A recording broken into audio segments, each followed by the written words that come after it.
Hello and welcome to today's CDISC public webinar, Standards, Updates, and Additions. Before I begin, I want to thank you for joining the call. CDISC members drive global standards and we would not be possible without your support. Today's webinar will cover Define-XML version 2.1 public review. And I'd like to start by introducing today's panelists, Lex Jansen, Marcelina, Hungria, and Sally Cassells.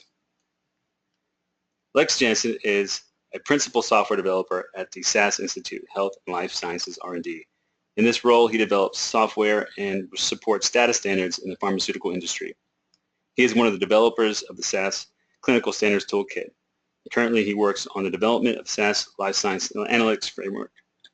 Since 2008, Lex has been a member of the CDISC-XML technology team, where he has been active in the development of various CDISC standards, Define-XML version 2, Dataset.XML, and the analysis results metadata extension for Define-XML 2.0.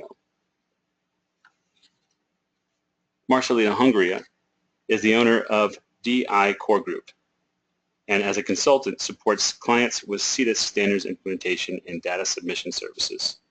She has a Bachelor of Science in Computer Sciences and an MBA from Rutgers University, and has worked in the pharmaceutical industry for 22 years.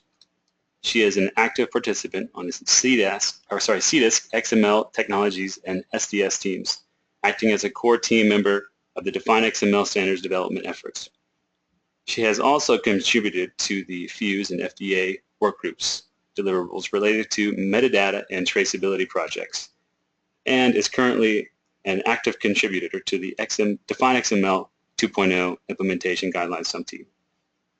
Finally, Sally Cassells is the owner of Next Steps Clinical Systems, LLC, a consulting company focused on facilitating the process of implementing CDISC standards. Sally was a founding member of the CDISC XML Technologies team and still volunteers as a team co-lead. She participates as a Define-XML team representative in the ADAM metadata team in the CAB validation project. She is an ODM certified instructor, and prior to finding Next Step, Sally spent 8 years at Lincoln Technologies, Phase Forward, and Oracle, where she was the business and development lead for Web SDM and Empirica Study. Sally has over 25 years of experience developing and implementing commercial clinical research software applications. Before I hand over presentation control to Lex, I would like to go over a few housekeeping announcements. From now until the end of the webinar, all attendees will be put on mute. If you have a question for the speaker, please submit it via the question box located at the bottom of your hanging webinar toolbar. Please feel free to begin sending in your questions for the Q&A session as soon as the presentation begins. The questions will be answered in the order they were received, and if you would like to direct your question to a specific panelist, please begin the question with the panelist's name followed by a colon. This webinar will be recorded and be placed in the members-only section of the CDISC website. If the panelists cannot answer all the questions in the allotted time, all remaining questions will be answered offline by the panel, and these answers will be placed on the CDISC members-only website, along with the recorded webinar and PDF slides. With that, I'd like to hand over presentation control to Lex.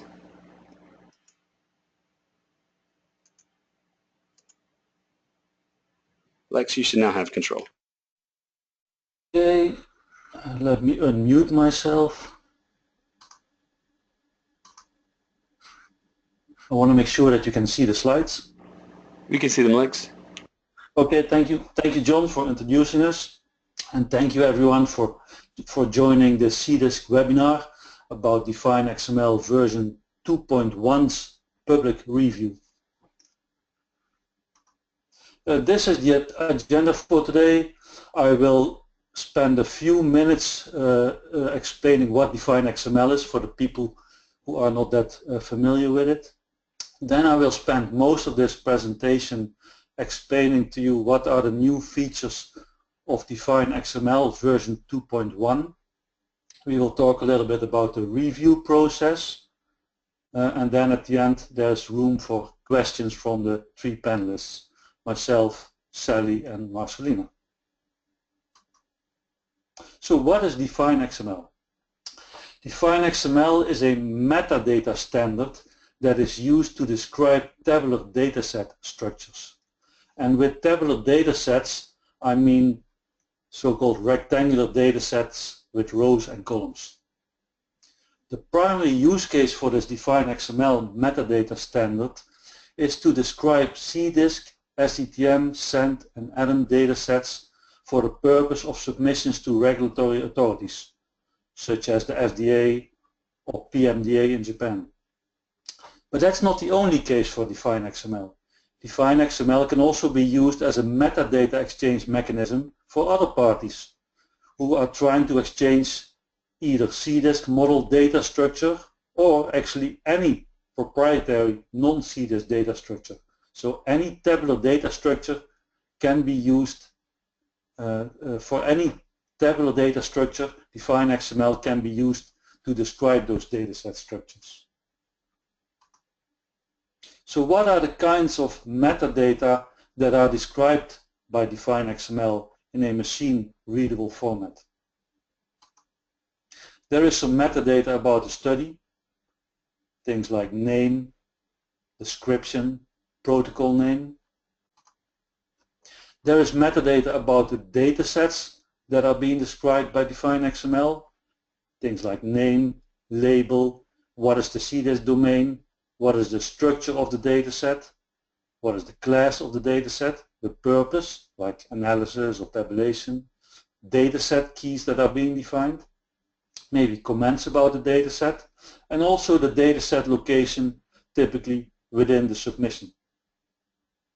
Of course, datasets have variables, and also variables have several metadata attributes like name, label, data type, length of the variable, a display format, control terminology associated with a specific variable, what is the origin of the variable, if a variable is derived, what is the derivation that's being used to derive the variable, and also here of course comments related to a variable that can explain better what the purpose is of the variable.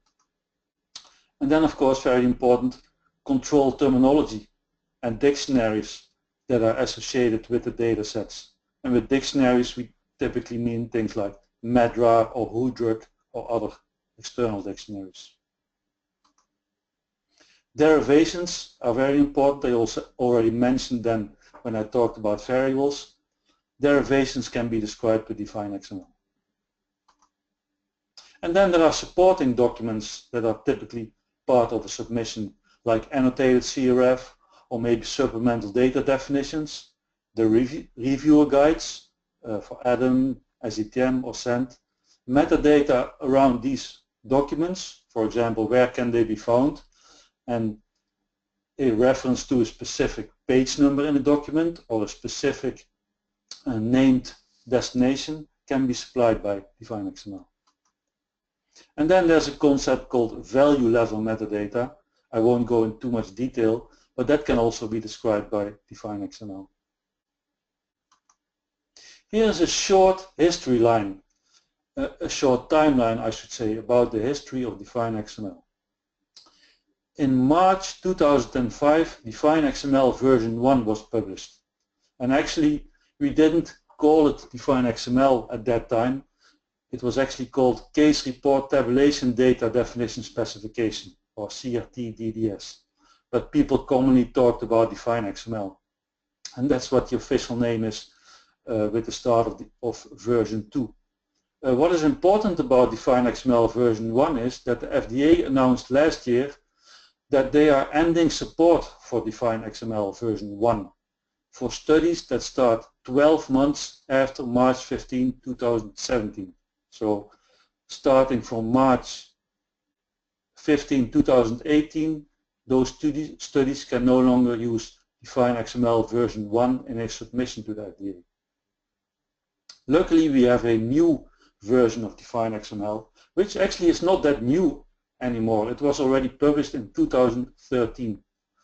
And in August 2013, the FDA started accepting Define-XML version 2. So it's been around for a while already. In January 2015, also important, there was an extension to Define-XML version 2 for metadata related to analysis results. So that was also published by CDISC for production. At this moment in time, the FDA is not yet requesting a Define-XML containing this extension, but the PMDA in Japan actually is already requesting it. And then we get to the topic for this presentation. In 2017, we hope to publish the production version of Define-XML version 2.1, the latest release of Define-XML. So our next topic will be to talk about what the new features are in Define-XML version 2.1. And this is a list of the features that I will be describing. First of all, we will talk about how Define-XML version 2.1 supports a clear description of the versions of standards and control terminology that are being used in a study. It has possibilities to identify non-standard domains. Also, we can identify non-standard variables. Another important enhancement in Define-XML version 2.1 is an enhanced origin. And then there are things like when we want to use longer SAS names, Define-XML version 2.1 will officially support it. We'll talk a little bit about the XML schema, which describes the structure and some rules for Define-XML version 2.1, and enumerations play a more important role there. And then there are the various smaller additions like a context, additional descriptions and comments, and a so-called document reference title. And in the end, I'll talk a little bit about the so-called Define-XML errata, and we already have published errata for Define-XML version 2.0, and I'll talk about it. So let's talk about the versioning of standards and control terminology in a Define-XML file. In Define-XML version 2, there was only the possibility to identify one version of a standard. For example, SDTM-IG 3.1.2.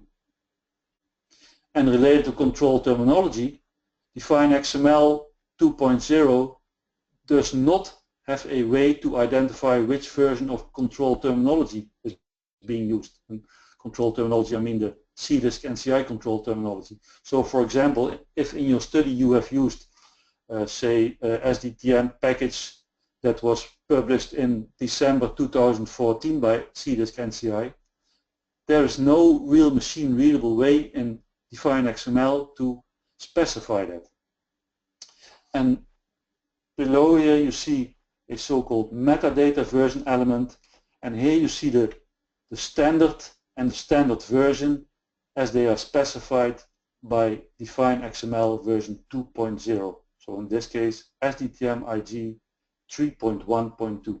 So this is the only version information, apart from the Define-XML version itself, that can be found in the Define-XML version 2.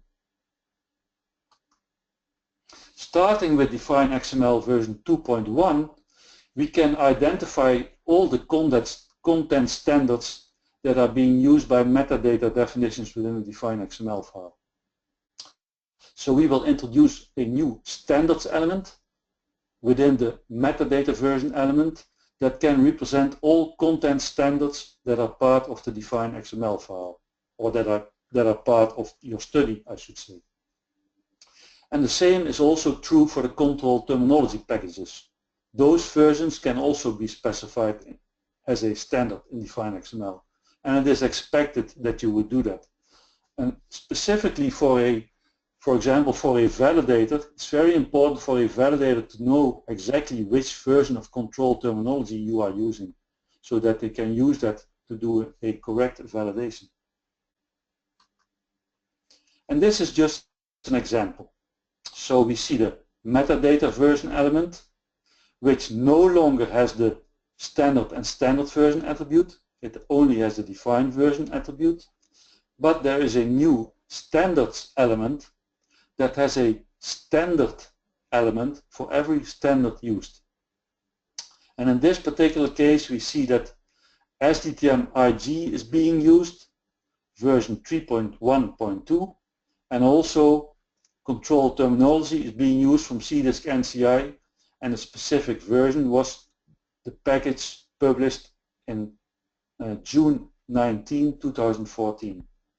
What is also important is that both of these standard elements have an attribute called isDefault, which means that every domain and control terminology within the define file by default follows the standards mentioned here. And of course we see that the define version is 2.1.0. One small remark, you see here that we use for the name of the standard SDTM-IG. In define 2.0 we used SDTM-IG.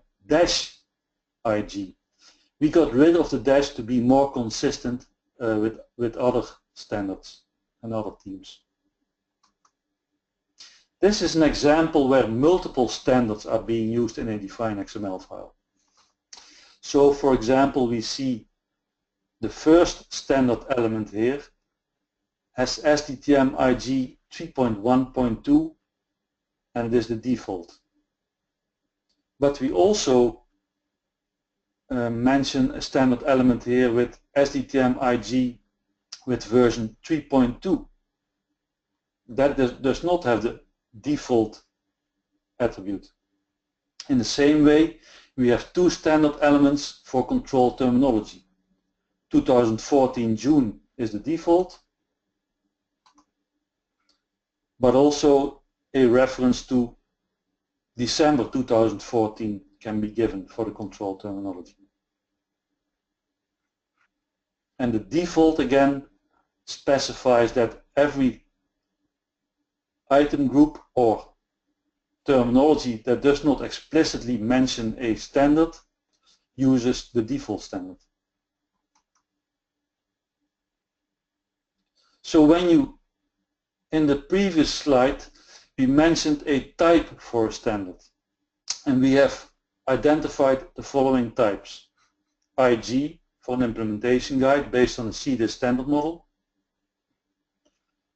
a therapeutic area user guide, TAUG, or control terminology.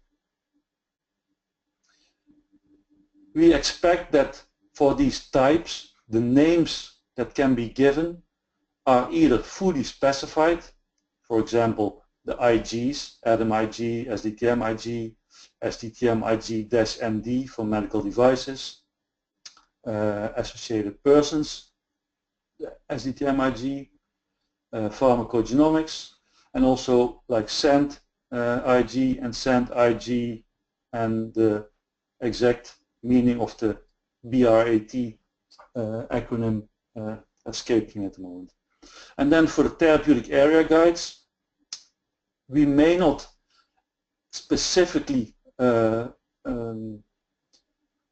identify those names, but they will follow a certain pattern. For example, they start with TAUG dash and then the name. What you see here for the therapeutic area guide names, this is what they are currently being called in share. And then for control terminology, the name is CDISC NCI, and then there will be a publishing set. Publishing sets currently are Adam, CDS, SDTM, and SEND. This further needs to be worked out exactly how it will be implemented specifically for the therapeutic area guides. So Define-XML allows the identification of non-standard domain. So we have defined a dataset to be considered as non-standard if either it is a sponsor-defined custom domain or it is a domain based on an unpublished draft of a CDISC dataset. So for these non-standard domains, in the item group definition, we can include an attribute that tells that the dataset is non-standard. So that basically tells that it is either a sponsor-defined custom domain or a domain based on an unpublished draft or a CDISC dataset. In Define-2, there was not really a way to tell that an item group is a non-standard domain, apart from a convention where people used X, Y, Z in the domain names, but not everybody used those 3 characters. So an item group can also include a specific reference through the standard OID attribute to a standard that is not the default standard. Remember, we saw in a few slides back that there were 2 standard elements for SDTM versions. So an item group can include a reference to maybe SDTM 3.2, where the default standard in the Define-XML is SDTM 3.1.2. Item groups that follow the default standard, for example SDTM 3.1.2, don't need this standard OID attribute. So omission of the standard OID attribute means that the default standard is being followed. And here's an example. I think this is one of the device domains which does not follow the default of SDTM IG 3.1.3, but it follows the SDTM IG-MD medical device IG version 1.0. So here we see that there's a standard OID pointing to standard number 1. So that tells you exactly that this domain follows this specific standard. Also, code list packages can be multiple. So a code list by itself, similar to an item group, can also include a reference through the standard OID attribute to a CDISC NCI publishing set that is not the default. Just a note here, it may not be a preferred option to have code lists from 2 different say SDTM control terminology packages in a defined file, because implementers may want to move to the latest package. However, it is an option if for whatever reason multiple packages are needed. And one good use case actually is Adam, because analysis data sets may include code lists from both Adam and SDTM publishing sets. And just like with item groups, code lists that follow the default NCI CDISC publishing set do not need the standard OID attribute, because having not this attribute means that they are following the default control terminology package. Non-standard variables. At this moment they are in submental qualifiers.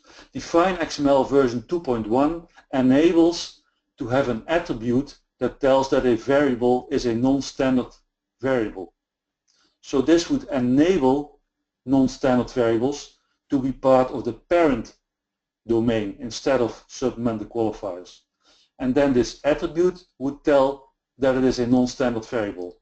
I just want to stress here that Define-XML enables this possibility, but it does not mean that once Define-XML version 2.1 is production, you can immediately start using that in submissions, because the SDS team and FDA, they still need to talk about and decide whether they want to support this.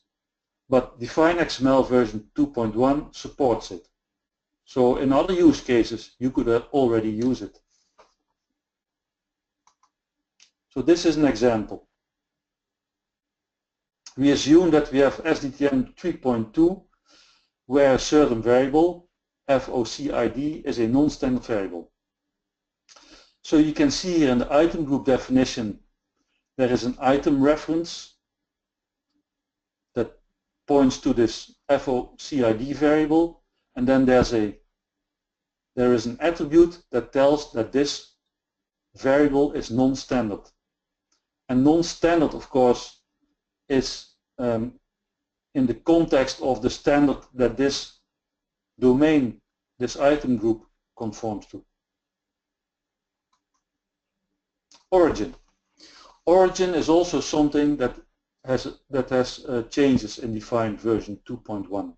In Define version 2.0 we had the following origin types: CRF, derived, assigned, protocol, EDT, and predecessor. So this mixes a bit the type of an origin, like CRF or protocol, and the source. The source is typically CRF or protocol, but the type may be derived or assigned. And also, we did not really support send in Define version 2.0 because send had values that were not captured by Define 2.0. Send had values like collected, derived, other, and not available.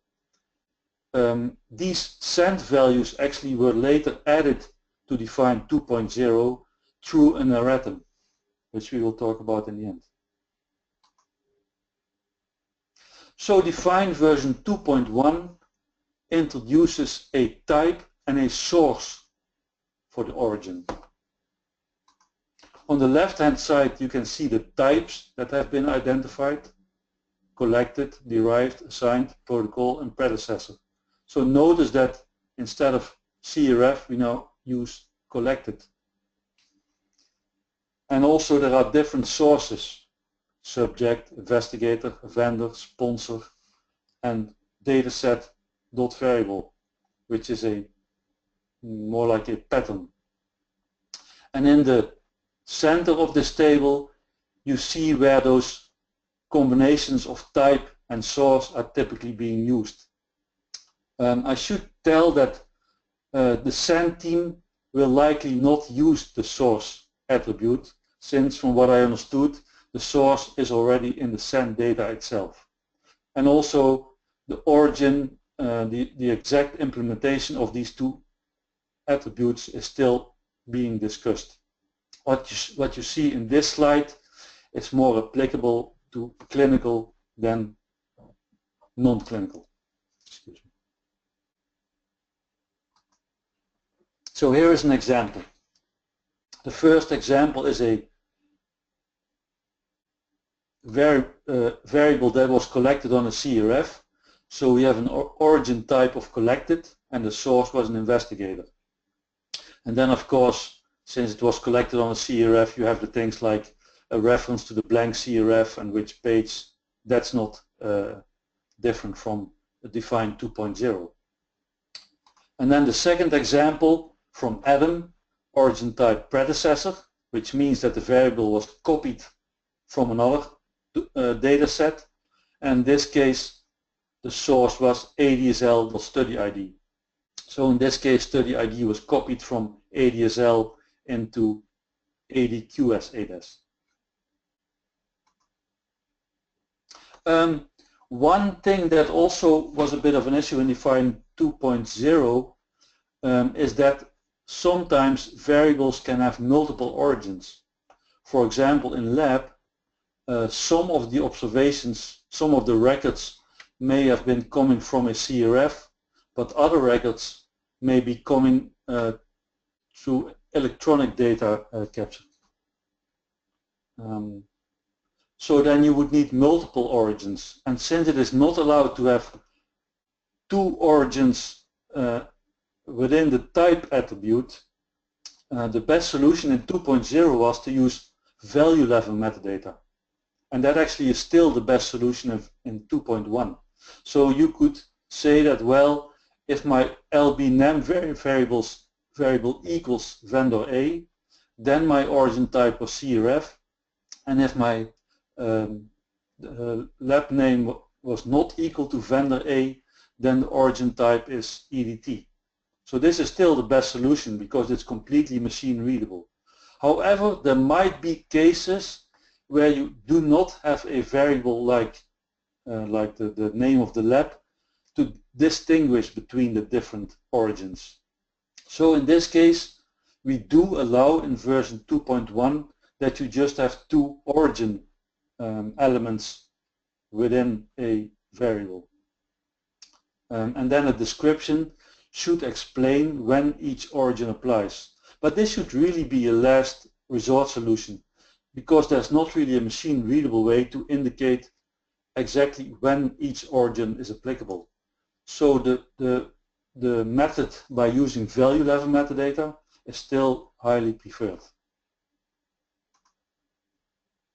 One small addition, at this moment we're still submitting version 5 SAS transport files to the agencies.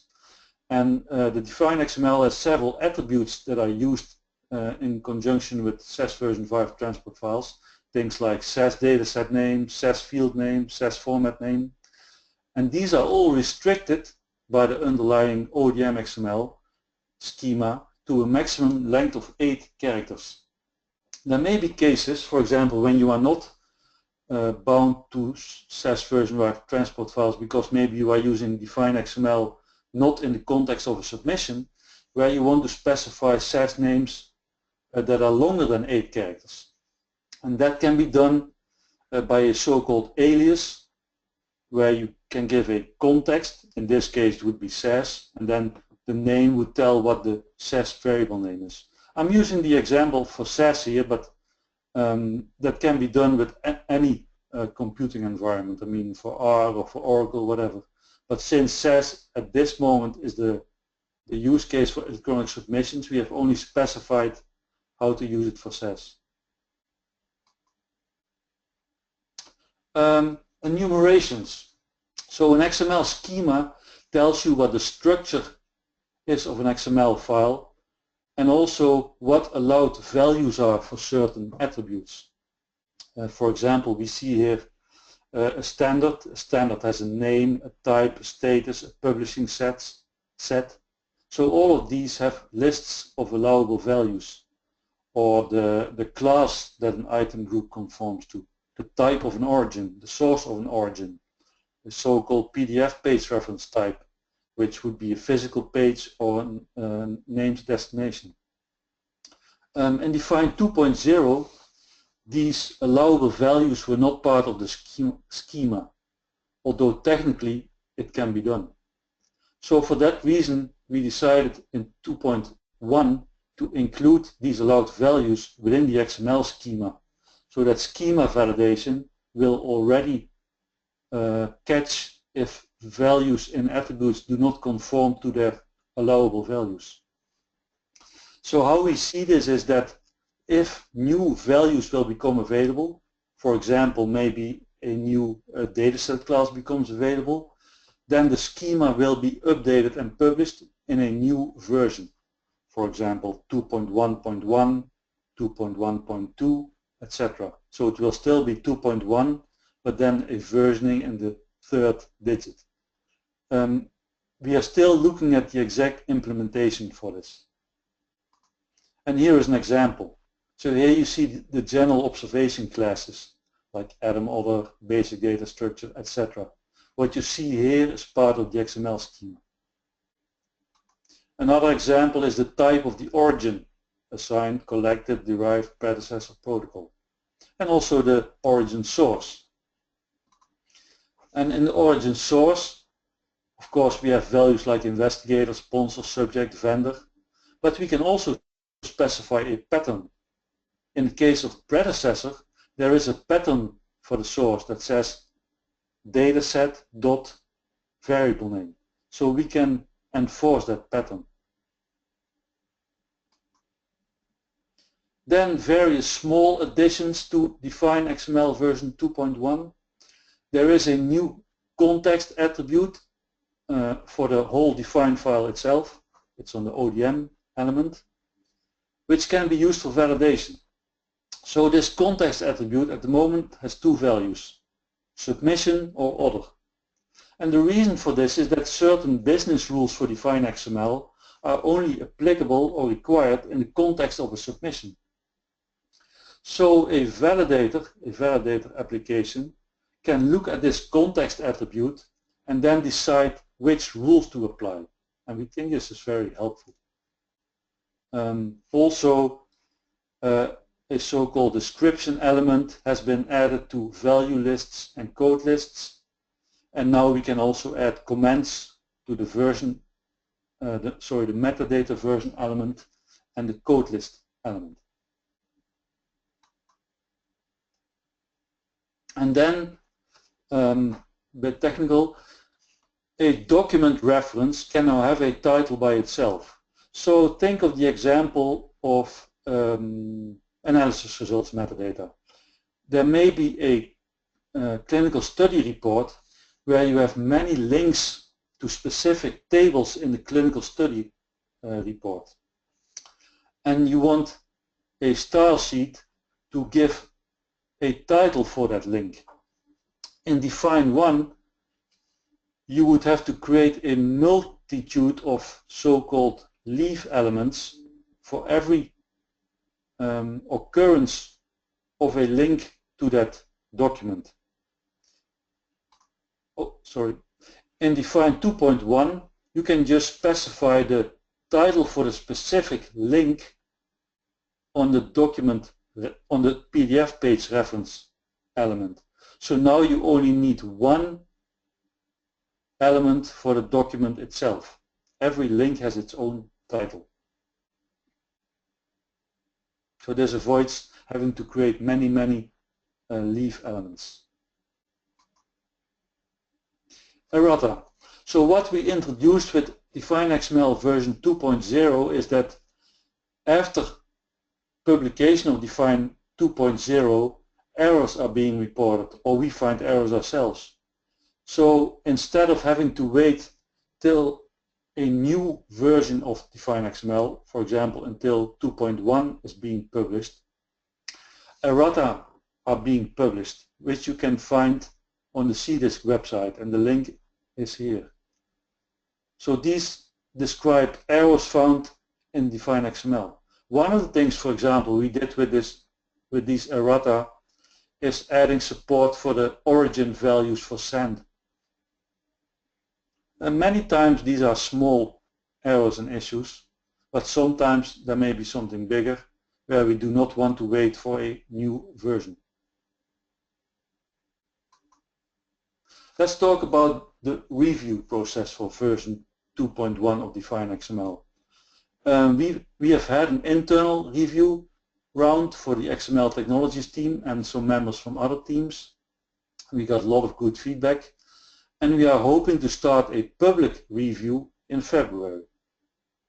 Typically those public review periods are 60 days. It's very important for us to get comments in a way that we can easily track comments, and also that everything is transparent and that we can disposition comments, that we can track what the status of these comments is. So for this reason we will ask reviewers to enter issues as comments, to enter comments as issues in JIRA, in the so-called Define-XML JIRA project.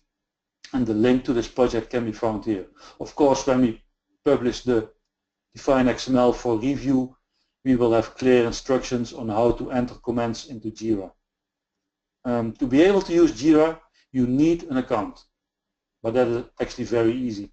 If you would go to JIRA now at jira.cdisc.org, you can easily sign up for a new account. It's a very easy process and it doesn't take long. Once you have signed up for an account, you will be able to access JIRA and enter comments, or enter issues, I should say. And here is an example of an issue entered into JIRA. There's a title, there's a description, and then we can follow, okay, what is the status of the resolution, which version should be fixed, we can assign it to somebody, etc., etc. So this is really a good way. It does require a little bit of administration when you enter comments, but I think it's a very good way and very transparent.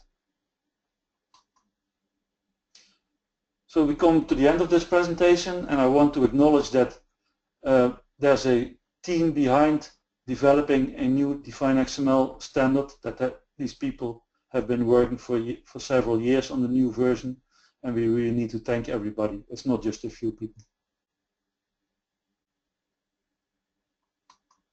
And this brings me to the end of the presentation, and I think we are now opening the floor for questions. Thank you very much, Lex. Just going to take back control.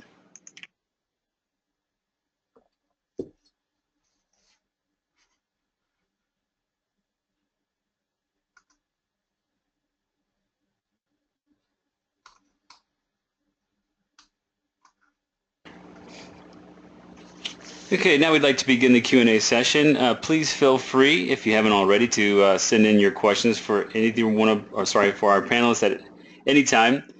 Again, also involved in the Q&A today is Marcelina Hungria and Sally Cassells, so they'll also be participating. I'll go ahead and begin with one of the questions that we've received. All right, the first question. Okay, this is the question, and feel free, panelists. I guess we could start with Lex, but anyone, Marcelina, Stanley, you can also chime in. Are the TOGs being versioned as well? I did not see this in the examples in the presentation. There are also abbreviated TOG acronyms, cardiovascular as CV. Yeah, so the exact name that will be used in the Define-XML for the therapeutic area guides has not been decided yet, so there's still discussion about that. I just showed the names that are being used in share, and actually there is a version number in that standard element, so there will be a reference to both the therapeutic area user guide and the version of that user guide. Hi Lex, and just to clarify, it is my understanding that this is being version, so the attribute, as you said, is available, and these are just examples at the moment. The final elements will be in the release of the standard with those schema enumerations, and all of this is expected to be as it is shown in share at the moment. Okay, thank you very much, Lex. And thank you very much, Marcelina. All right, the next question is directed to Lex. And the question is, are you planning to create a new style sheet suited to the Define-XML 2.1?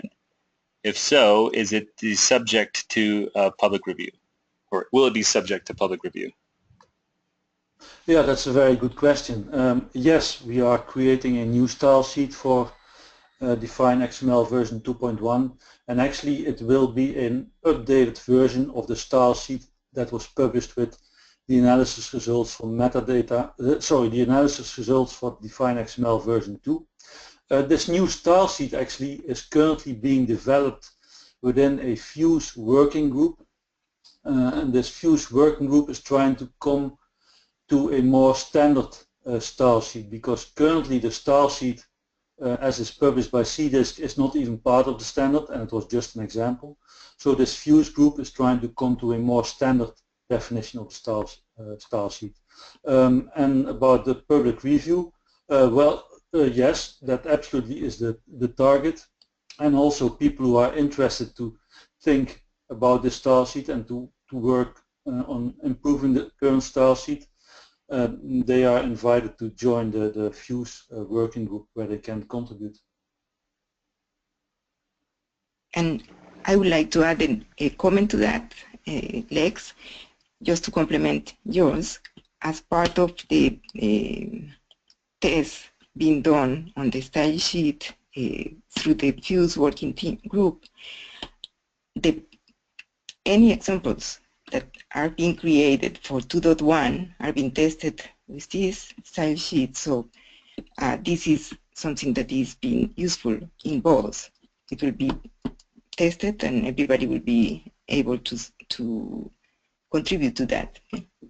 Right. The 2.1 style sheet will also still work with 2.0, and it will be improved.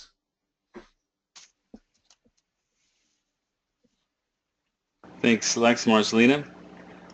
All right, the next question, I'll let Sally answer this. She likes. The question is, PMDA is requesting Define 2.1. How will the public comment period impact this? I'm a little surprised to hear that the PMDA is requesting 2.1 because it's not published yet. So it's kind of impossible right now. But we'll make sure that we've communicated with the Japanese user group and make sure that they will be involved with the public comment, of course. And in fact, we'll try to be proactive in soliciting their input because that's really the best avenue for us to get feedback from the PMDA. Thank you, Sally. Next question is another question for Lex on his presentation. Lex, could you please explain about the usage of context element? Yeah, it's actually a context attribute. That context attribute is for the complete Define-XML file. When you look into the Define-XML specification, there are all kinds of business rules where it is stated that this business rule is active in the context of a submission. So a validator that looks at a Define-XML file does not really know whether this Define-XML file is for submission or maybe another purpose without further knowledge from the person using the validator. So by introducing a context attribute, we can specify whether the Define-XML is being used in the context of a submission or not. And by reading that attribute, a validator can decide which rules to apply when validating the Define-XML.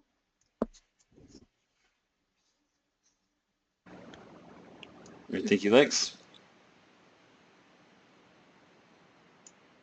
All right, Marcelina, I'll direct this question to you. But again, all the panelists are free to chime in. So the question is, how do you correlate the various standard versions used that are not set as is default equals yes? Would this be at the value level and individual CT?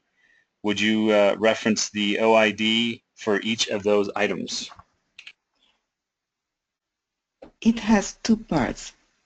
In one of the slides, Lex showing there was an example of the two standards, one for content data and the other one for control terminology, that were defined as default. And there were other two, one for, again, SCTMIG, the content part, and one for terminology that were not defined as default. And those individual standards have OIDs that identify the standard per se. So at the variable level, at the dataset level, at any level that you need to specify what is the exception against the default, you would reference that ID by way of the attribute that indicates the standard I'm using overrides the default. So this is my reference to the OID that describes the additional standard. So it is at all levels. It doesn't need to be at value level metadata. You can have a variable that is not standard, part of the default standard, then you can say this is part of the newer standard. Okay? And if this is a term that is a code list that is being added regarding control terminology, you would say this particular code list refers to the second standard described in there for control terminology as opposed to the default. So it is applicable at the level is given. Okay? The Define-XML control contains enough flexibility in describing those.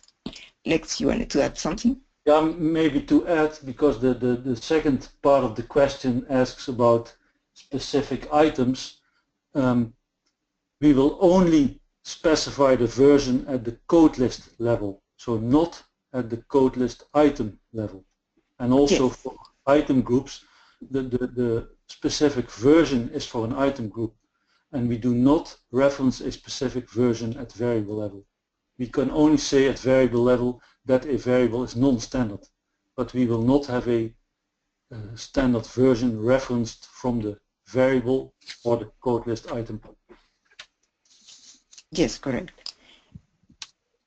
And one other question regarding the SCTM 3.2 and draft SCTM 3.3, it is not considered at the moment that draft is one of the allowable values for a version of a standard, the status attribute.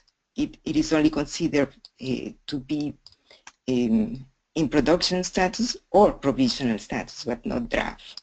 In cases of draft standards, those will be considered sort of custom domains that are documented through comments, indicating we are expecting draft 3.3 to come out, and we are mimicking, I mean, we are modeling this domain based on that. That would not be standard per se, because draft would not be in the allowable set of values. Yeah.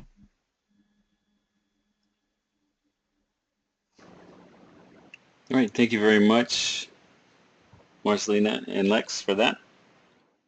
All right, the next question I'll direct to Sally. So the question is, are you planning to provide examples like Define-to package? I'm not quite sure what you mean by Define-to package, but I'm assuming that what you're looking for are examples similar to what we provided with Define 2.0, and whether we're going to elaborate on those with 2.1. I think the current plan is to do roughly the same set of examples with 2.1, but plus adding a send example. Our capacity to do examples does depend somewhat on having access to studies that we can use for public examples, and I think if one were to fall our way, we'd be happy to use one, but we don't have the capacity really to generate whole new domains and that type of thing generally within the group. So. And I think also there's a lot of implementation considerations that need to be taken into account, and that may not be the first task of the technical specification team. Yes, correct, and maybe not even the right forum to do it, and so we've been looking for other possibilities for that type of thing. Yes, and just to add to that one, the examples published with the last release 2.0, that was clearly specified in there, not a comprehensive example. It was meant to illustrate most of the changes and usage of the standard, and similar concept would be expected for this one, at least to illustrate changes that have been made. Okay. Thank you, panelists. The next question I'll tee up for Lex. The attendee posits that there will be another package with examples, and the new Define-XML version will look like something like this, as we just mentioned in the previous responses. Will this be based again on the simple structure as in previous versions, or will there be examples also containing complex entries? This is similar to the last question. So this might show all the possibilities in Define 2.1 version. Apologize if I mangled that question. No, I think that the question that Sally gave is actually also a very good. The answer that Sally gave is also a very good answer to this question. If we try to demonstrate possibilities with Define-XML, but we may not have the capacity and the possibilities to really show very broad and elaborate implementation examples. Marcelina, Sally, anything to add? Right, Go ahead, right. Sally. Again, if someone were to come our way, we could find other ways to publish them, perhaps on our wiki or something like that. But as far as making it part of the release, I think, as Marcelina pointed out, we're primarily striving to make sure we have examples of exactly what we're saying in the specification and sort of what that looks like in XML. And I would like to add a reference to the sibling project to the Define-XML implementation guidelines, which is a sibling project to the Define-XML style sheet recommendations on the Fuse side. And that one is currently for 2.0. And we are in the process of trying to provide guidelines for how to complete metadata for 2.0. My assumption is that once that project delivers what is intended to be delivered, then the continuation to that would be 2.1. That would be a more appropriate forum to go about more detailed examples and try to help the user community understand how to populate the metadata. That is a separate avenue. Okay. In the specification, we try to stay away a bit from implementation issues, because we think that that's not the goal of the specification.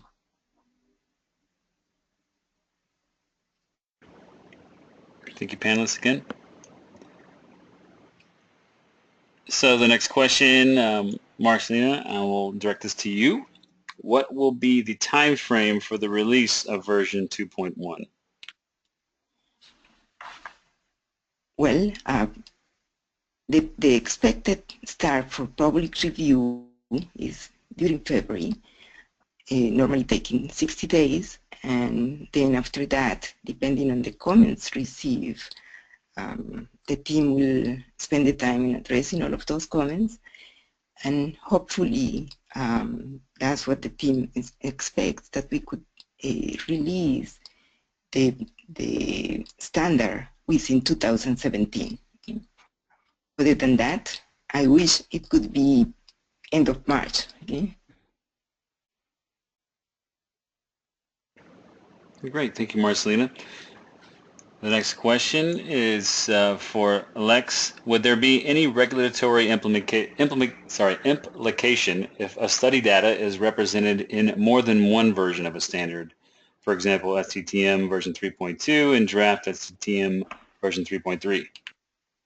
Yeah, it's a very good question. So I would take this example to be that the baseline of the study is basically STTM 3.2, and there may be a few domains that are being used from 3.3.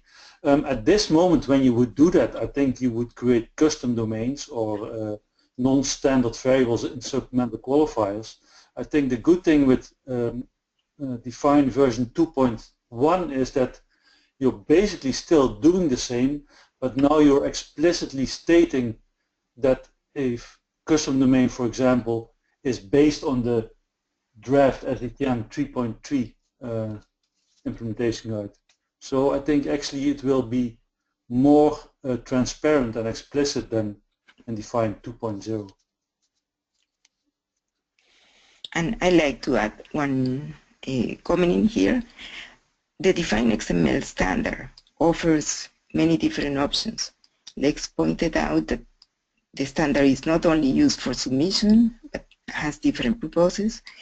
And depending on the purpose, if this is for submission, regulatory agencies would have the say in that's allowed or not allowed. And again, these are options. The standard has flexibility, but we need to listen to whatever the FDA, PMDA, etc. would say about what can be used, how they want to use that flexibility of combining standards. It's not yet defined, but the flexibility is there.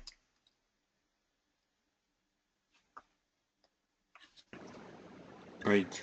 Thank you both for that response. All right. So the next question is for Sally, and the question is based around how close is the interaction between the standard development teams and third-party vendors who are working with validation tools? How close does CDISC and development teams work with them so that whenever a standard comes out, they're able to avoid producing errors with all the new features in the new standard? Of course, we're aware of most of the popular validation tools out there, and in fact, I work on a CDISC team that was formed recently to make sure that all of the validation efforts between the vendors and the FDA and CDISC are kind of talking to each other and making sure that the processes are lined up, and that as part of new releases of CDISC standards at this point, we're making sure that there are published rules available when we finalize the production standard. So we understand that that can be an issue, and that it certainly we don't want to put anyone in a position of submitting something to a regulatory agency and not being able to have accurate validation. So we're working. It will be a challenge for us. I won't say it isn't, to make sure we have new validation rules defined at the time we go into production. But that's what we're bound to do at this point. Right. Are there any other comments or anything else that the panelists would like to add before we conclude the Q&A session?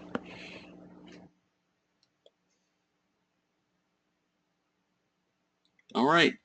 Well, with that, there are no further questions, so I'd like to conclude the presentation. And again, thank you very much to all of our panelists today, Marcelina Hungria, Sally Cassells, and Lex Jansen. Thank you very much for all your help. And also thank you very much to all of the attendees for attending today's webinar and for your excellent questions. And we hope that you'll all be able to submit your comments whenever it's time for whenever the public review starts for Define-XML version 2.1. So with that, I'm going to start in some education events and updates, as well as some standard events. Some upcoming webinars on February 1st, another public review period, public review webinar to announce the public review period for the Vaccines Therapeutic Area User Guide. This webinar is on February 1st at 11 a.m. Eastern Time.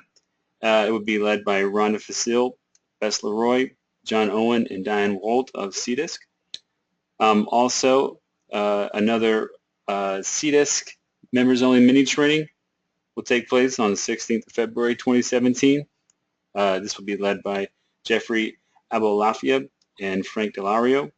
The title of this webinar is Results Level Metadata, What, How, and Why.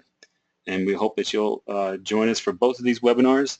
And you can always keep tabs on the upcoming webinars as we fill out the schedule for 2017 at cdisc.org/webinars. Other standards that are currently out for review. Right now, prostate cancer therapeutic area user guide is still out for review. The deadline has been extended, and you have just a few more days. The 20th of January is the end of that comment period. Also, terminology call for the public review package 29. Comments are due for the latest controlled terminology package on the 27th of January. So please go to cdisc.org/standards for more information about adding your comments to these standards. Some upcoming North America public courses in Miami, Florida, the 23rd to the 27th of January, Raleigh, North Carolina, 27th of February through 3rd of March, and Audubon, Pennsylvania, 3rd to 7th of April, and San Francisco, 15th to the 19th of May, 2017. Upcoming European public courses and events, the London, UK, the CDISC European interchange will be taking place, and there are lots of public courses will also be available coinciding with that event from the 24th to 28th of April 2017. Also Frankfurt, Germany, 19th to 23rd of June, Leiden, Netherlands, 11th to the 15th of September, and Copenhagen, Denmark, for the 2nd to the 10th of November 2017. Finally, Asian public courses and events. Tokyo, Japan, public training on 13th through the 17th of March, and also 5th through the 9th of June in Tokyo, Japan. And you can find out about these and all the rest of our public courses, as well as private courses and license training opportunities at cdisc.org/education. Also, an update on CDISC online training. Just released is the Epoch Variable Mini Training.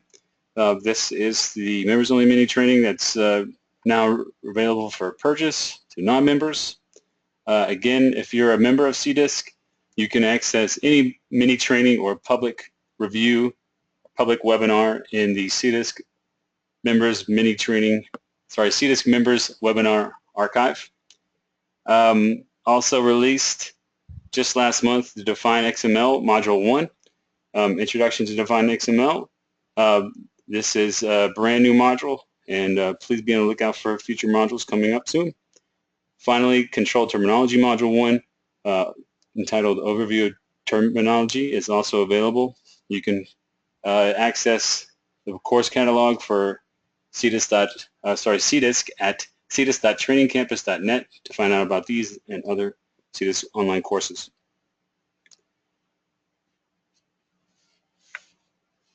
So before I conclude the presentation, I want to remind you that today's slides will be available on the CDISC members-only area of our website by the end of the week. And we will also send out a short survey as well when the slides have been posted. And we really appreciate it if you could take a few minutes to provide us with your comments. Again, thank you very much. And we hope that you'll attend the next CDISC webinar entitled Results Level Metadata, What, How, and Why, scheduled for February 16th, as well as the public review webinar for malaria on February 1st. The registration link to this webinar will be included in the survey email to be sent out later this week. Thank you very much, and goodbye.